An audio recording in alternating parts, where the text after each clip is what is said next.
Spectaculaire prise d'otages politiques à l'ambassade des États-Unis à Téhéran.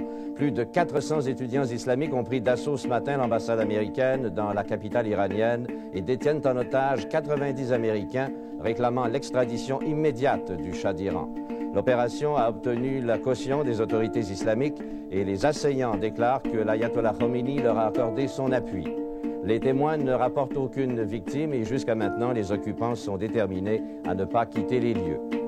Julie Méville-Dechaine fait le bilan de la situation.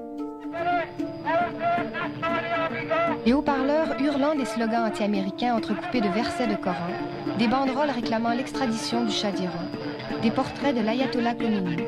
Telle était l'atmosphère qui régnait aujourd'hui devant l'ambassade des États-Unis à Téhéran, prise d'assaut ce matin par quelques 400 étudiants islamiques.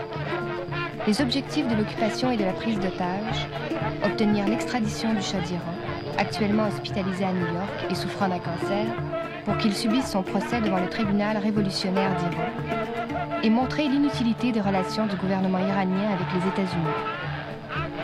L'occupation a reçu l'appui du COM, ainsi que du numéro 2 de la hiérarchie chiite, de l'Assemblée des experts constituants et du ministère des Affaires étrangères. De plus, les assaillants déclarent avoir le soutien personnel de l'ayatollah Khomeini. Dans un communiqué émis en fin de journée, le ministère des Affaires étrangères déclare que la séquestration reflète le sentiment naturel de la nation iranienne face à la présence de l'ex-Shah à New York. Et ajoute que la réponse des États-Unis à la demande d'extradition aura des répercussions sur les relations entre les deux pays. Jusqu'à maintenant, le département d'État américain a peu réagi, refusant de considérer l'occupation comme une prise d'otage.